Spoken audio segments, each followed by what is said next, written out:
नमस्कार, इन खबर में आपका स्वागत है। जब से बिहार में जातिगत सर्वे हुआ है और रिजल्ट जारी हुआ है, उसके बाद अचानक से जातिगत जनगणना की मांग तेज होने लगी है। खासतौर से जो विपक्षी अलायंस INDIA बना है, वो इस बात पे जोर दे रहा है कि ये जानना आज की डेट में जरूरी हो गया है कि किस जाति के कितने लोग। कांग्रेस जो 2012 तक इस बात का समर्थन नहीं कर रही थी, 2011 का जो सेंसस हुआ था, मनमोहन सिंह प्रधानमंत्री हुआ करते थे और तब जो है एक रिपोर्ट इस पर तैयार हुई थी, लेकिन दबाव में उस रिपोर्ट को जारी नहीं किया गया। दबाव किसका था? पार्टी के अंदर का ही दबाव था।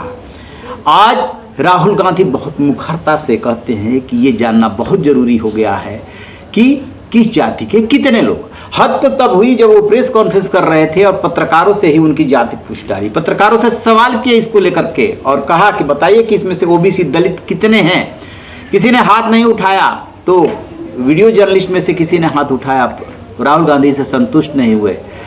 राहुल गांधी ने कहा कि देखिए ये मेन लोग हैं, इनमें से कोई नहीं है। वो कहना ये चाहते हैं कि मीडिया में कौन लोग हैं, आप पहले देख लो। सुनिए आज की प्रेस कॉन्फ्रेंस में वो क्या कह रहे हैं। ये वही बात है डिस्ट्रैक्ट करने का कि भैया उधर देखो, इधर देखो, उधर देखो। जैसे मैंने अभी आपसे पूछा इस कमरे में OBC कितने हैं, सब लोग इधर उधर देख रहे थे, एक भी हाथ नहीं दिखा मुझे। एक है, हाँ भैया मेन ये है, ये मेन है। यहां पे ना एक आदिवासी है, ना एक दलित है, ना एक OBC है, तो सवाल उठता है। अब मैं ये नहीं कह रहा हूं, मैं ये नहीं कह रहा हूं सवाल पूछना जरूरी है, मैं सिर्फ सवाल पूछ रहा हूं। उसके बाद डेटा के बाद क्या किया जाएगा उसके बारे में हमने अभी डिस्कशन नहीं किया, मगर हम एक ऐतिहासिक सवाल पूछ रहे हैं। हिस्सेदारी में OBC वर्ग को कितना मिल रहा है, दलित वर्ग को कितना मिल रहा है, आदिवासी वर्ग को कितना मिल रहा है, बाकी लोगों को कितना मिल रहा है। ये हिस्टोरिकल सवाल है और इससे हिंदुस्तान की जो आगे आने वाले का जो इकोनॉमिक मॉडल होगा, पॉलिटिकल मॉडल होगा, इसी बेसिस पे बनेगा। राहुल गांधी को आपने सुन लिया।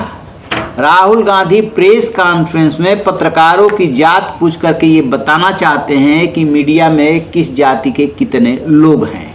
कह रहे हैं कि बाद में डिसाइड किया जाएगा आंकड़े जुटाने के बाद कि क्या करना है। पहले ये जान लेते हैं कि OBC के कितने हैं, दलित कितने हैं, अन्य वर्गों के कितने लोग हैं।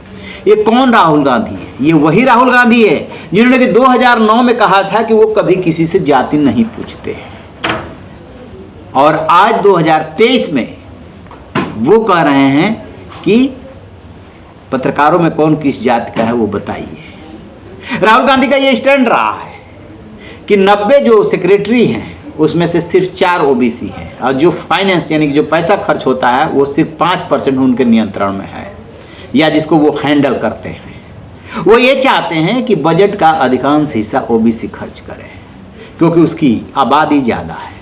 पार्टी के अंदर भी इस बात को लेकर के विरोध है कि जाति और संख्या के आधार पर डिसीजन नहीं होना चाहिए। अब इसी एक मनोज सिंह भी खुल करके सामने आ गए थे, लेकिन राहुल गांधी समेत पूरे विपक्ष को दिख रहा है कि 2014 में जिस तरीके से बीजेपी ने चाल चल करके पिछड़ों को अपने साथ साधा था, ये जातिगत गणना ही वो मांग है जिसके आधार पे वो पिछड़ों को अपने साथ जोड़ सकती है। लिहाजा ये मौका हाथ से नहीं जाना चाहिए। बेशक सिद्धांतों की तिलांजलि देनी पड़े, कोई फर्क नहीं पड़ता। ये तो राजनीतिक दल है, समय समय पर स्टैंड बदलते रहते हैं। एक और स्टैंड बदल लिया तो उससे क्या फर्क पड़ जाएगा। वाह रे राजनीति। रहिए बेखबर, देखते रहिए इन खबर। Thank you.